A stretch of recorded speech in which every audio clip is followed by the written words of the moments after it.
But back again, like I said, on Instagram, I put up however it is on Instagram. You asked a question, so I got one question, and the question was, how do you stay disciplined enough to create a budget and follow it when you are single? And I got clarity to make sure this wasn't directed to me personally. It was just in general. Definitely in general. So I don't know. I'm lying. Back to what I always say. I told Jordan before we started this. In general, I'm going to repeat myself, and I'm going to tell y'all this now. I'm not going to say anything new. Once I say it once, I'm just going to repeat it again. If you want to stay disciplined on a budget when you're single, the way to do it is, first thing I always recommend, build a team. Yeah. Build a team. Got to build a team around. If you're single, why would you be out here trying to do it by yourself? Exactly. First thing you do, build a team. Second thing, what's the second thing I recommend? Mental makeup. Mental makeup. Got to figure out how you work psychologically, okay? And then that's going to determine how motivated you can be and how disciplined you can be. And when you understand that, that'll be able to let you know where you have strengths and weaknesses when it comes to doing your budget. And again, if you're, like I always say, I'm single. So Jordan's married, so he has another vote. Well, he doesn't really have a vote. He does, but yeah, I do that, John.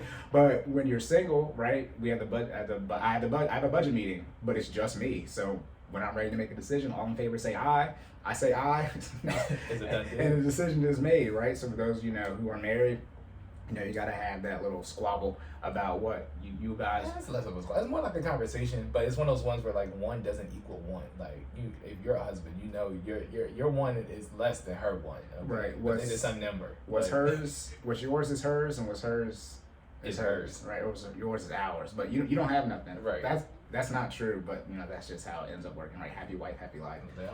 No, but yeah, you want to have the team around you. You want to figure out your mental makeup, and then explicitly from my perspective, again, I'll say I'm 2 for 1, really 3 for 1, because when we talk about the team, not just supposed to have a team around you. We talk about all those different positions on the team. Right. So I come in and fill that ad hoc financial little piece. So I can't. And then for me, my financial coaching, as I always say, I'll always go back to the budget. Right. So that's 3 for 1, right? I throw the financial spot on my team. Then on top of that, I always talk about the budget if and when I can. And on top of that, me, doing it for myself. And so I don't want to be a hypocrite. As you said, I just didn't come to y'all like, yo, let's get our money right. And I haven't executed like anything in any form or fashion. So that's what I did first, just me sticking on a budget. And again, understanding my mental makeup. So talk about the DISC, Enneagram, and the Ocean test. Mm-hmm. So for the DISC, you can take all these tests for free. Again, I should plug myself. You can follow me on Sideline, at Sideline_Cory. I have my link tree and something there called the Financial Side Startup Kit. And it's got links to all these tests, the free version of these links. So for the DISC, I actually took the paid version of that. So the DISC is, I don't know what the DISC stand for, but I'm a C on that, which is more the compliance type of thing. And so like always following the rules. And so like I said, I took the paid version. So it's like over 100 questions you take to really figure out what your mental makeup is for the DISC. So what's the free version look like? The free version is the one I have linked the last time I used it. It's 25 questions. Okay. And it's like I said, I took the paid version, so I know what I test for real on it, and it's pretty accurate. I mean, it's not as many questions, but see, I've taken so many of the tests. I sort of try to. I know what the different options. Yeah, there's no wrong answer, so I know. I was like, nah, it's not like this. It's sort of like the love language test. Okay. And that one that has like gift giving, active service. Right. That's not me at all. So the only time I get points on those when it's like only an active service question. So I do my best to avoid those type. But no. So I'm high C, and now as I've gotten older, I've transitioned more to a D, which is more sort of like leadership type things. Okay. But C and D are on the same side. So it's DISC, D-I-S-C, but D and C touch each other, and then D and I touch each other, and then C and S touch each other. So some people can be C and some people can be D, right? So I'm high C, high compliance. You port that over to the Ocean test, which is openness, conscientiousness for C, extrovert, and then agreeableness, and then neuroticism. So for C, conscientiousness, I am like always 90, 95 percentile. And conscientiousness, what's that happen to be? Like always having the quote unquote right answer. So that, and something locked in. Right, so you can see how this applies to the budget, right? Compliant, right, following directions, and then math, finance, right, always having the right answer. And then on top of that, I'm low in agreeableness, which means disagreeable. Right. Oh no, people know me like, oh, well, what are the chances? Cory's that friend that you need. Like he's gonna tell you the truth. regardless of whether it's what you want to hear or not, and that's what you want, right? We got that explicit tag, but I'm not. You know, in the future, I want people to see that we don't be cussing on here and that we cannot cuss and still bring valuable information. But yeah, y'all be out here being punks. Good word choice. I crack myself up. No, I'm low in agreeableness, right? And on top of that, I'm also super low in neuroticism. And neuroticism is sensitivity to negative emotion. So the higher you are, the more sensitive. So if I'm not sensitive to negative emotion, I'm highly disagreeable, and I'm always about getting the right answer. That sounds like a jerk, doesn't it? Maybe put it like that. And see, now people are like, for the listeners, like, oh yeah, now you should probably take these tests so you can understand. Because when I was growing up, people used to say I was mean. I was like, y'all are mean for saying I'm mean. But as I got older, and again, it still ties into the budget. Like, as you can see, being high in conscientiousness, low in agreeableness, low in neuroticism, it's like the budget is what it is. So in short, being low in neuroticism, when I can't take vacations, right, and post my FOMO social media posts, right, that could be, you know, negative emotion just based on the society we're in. Or I have low sensitivity to that, so I'm good. I'm not even gonna say, but I'm good not posting it because I don't, you know, everybody has their insecurities, but it just doesn't affect me that much. And also being disagreeable. I don't care if you say I should post it. We disagree, exactly. Right? And then on top of that, my budget, how I operate my finances, you try to tell me all the time I should do, and I'm like, how many times you tell me I should do something? I'm like, it's not in the budget. And you're like, Cory, you have enough money to put in the budget? I'm like, well, no. And that goes to the compliance part of it for the DIS test. And so again, also as Jordan said, you need that friend. A lot of people say they don't have an F to give, right? Like, I got 0. No. I'm undefined. Like, I don't know how to give one. See, I didn't know that. I used to think I had 0 to give. No, I don't know how to give one because it's not even I don't care. I don't know how. That's more sympathy. I am empathetic, right, with future you. Right. But that's how you know all that. And I'm going deep in this so when I say you should know your mental makeup, so that y'all see I at least know what what you see explains how you work, right? How you operate, because they say finances is 80% behavior, 20% head knowledge. Again, Pareto distribution, and that behavior, right? That's how your mental makeup, how you behave with things. So I'm good with. We're gonna put the belt on here one day. But I got my finance belt when I was getting out of debt, and it's like when your shoes are talking. My belt was doing that. Well, not doing. I still have it. It does that. That's why it still serves its purpose. Right. So we keep it. I'm at work. I'm not a model. I'm not trying to show off to nobody. I'm not trying to win best dress. So I don't care. The belt is. It is what it is. Then when it comes to the Enneagram, I haven't studied this one as much. I still have to read a book on this or 2 books. But I'm an 8, which stands for Challenger. What they got a couple different names for him, but what are the chances that it's an 8? Then when y'all made the joke that was a black Dave Ramsey, he's a freaking 8.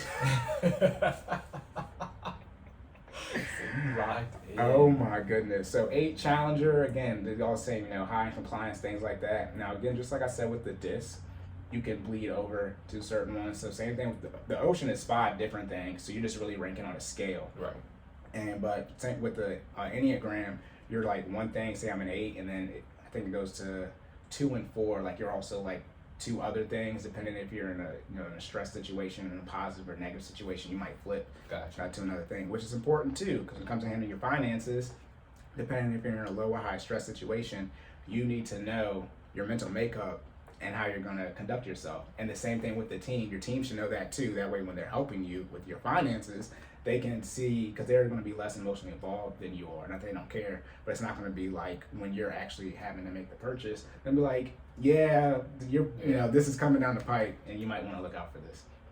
So that's how you should handle your finances, or how you can handle your finances when you're single and stay disciplined. As I always say, build a team around you, figure out your mental makeup, and that mental makeup is how you're going to execute the budget. Another way to stay disciplined, be an adult. Grow up. See, I didn't breathe heavy this time, but I took a pause. Be an adult. When it comes to finances, most of you are not disciplined. And Hold on. Rewind it back. We're not just gonna skip past that. Rewind it back for the people in the back, please. I didn't even say nothing big. When it comes to finances, most of you are not disciplined. And when I say you, I mean all of the United States of America. There's a whole bunch of different stats out there. How many people have $1,000? Who can afford a $400 emergency without using a credit card? All paycheck to paycheck. Everything you want to say. It's, again, Pareto distribution. Almost 80% of people are broke. I got an 80% chance of you not having money. And then even if you think you quote unquote do have money, I bet you won't let me stress test your finances. Remember, we haven't gotten to generational wealth and investment yet. But when we get there, most of y'all are underfunding your retirement. In short, if you're not putting 15% away in your retirement, it's being underfunded. Cory might not even have to stress test your finances. Right now, we're in a pandemic. Your finances have been stress tested, and let's be honest, half of y'all aren't cutting it. Okay, like I'm trying to be nice, but it is what it is. Like, I mean, if you waiting for the next stimmy right now, I mean, you aren't ready. Okay, right. I got a whole bunch of different sayings, but again, you're not anxious and depressed. You're just broke. Financial, like stress. Again, I'm gonna keep repeating myself. Stress leads to anxiety. Anxiety leads to depression. Depression leads to suicide. So if you are under tremendous amounts of financial stress, logically in that pipeline or flow chart, it makes sense that you would be anxious and depressed. So let's try and remove the financial stress out of your life. Fight me on that. No, I still want to be financially stressed. Okay, genius. Good. Good. I don't understand. I try to help people get more money, and then they don't want to listen, and then they complain about things that root causes because they have money. We're laughing too much, but this is where it's at. This is full effect. Like I said, some of the stuff y'all be saying don't make no sense. Not at all. So yeah, most people aren't disciplined, whether you're married or single. And then talk joint finances is on there, right? Is joint finance one of the questions? No, not today. No, not today. Okay, but that's one of the things too. It's even worse if you're married and neither. Yeah, you got to be like-minded first of all. But if neither one of you guys are coached in the way of preserving your finances, I mean, it's like sinking two ships at the same time. Like, yeah. You don't want to do that. A lot of you should not be married to the person you're married to. You should have went through significant marriage counseling, and you didn't. And if you marry someone who you cannot get on the same financial page with, please. Number one cause of divorce? People fight on this. Some people say it's sex, right? Cheating. But then some people say it's money. Guess what the funny thing is? There's one word that sums up both of those, cheating and money issues. What do you know what it is? What's that? Infidelity. Okay. When you get cheated on, right, that triggers one part of your brain. When there's some type of financial issues, it triggers the same part of your brain at the same stress level. So people feel getting cheated on and any type of financial infidelity the same way. For those of you who don't think finances is infidelity, there's a company called Fidelity. Oh my Jesus. Time it all together. You see how that link right there? We got Legos. We're building up foundations today. Yeah, so the main reason for divorce is infidelity, right?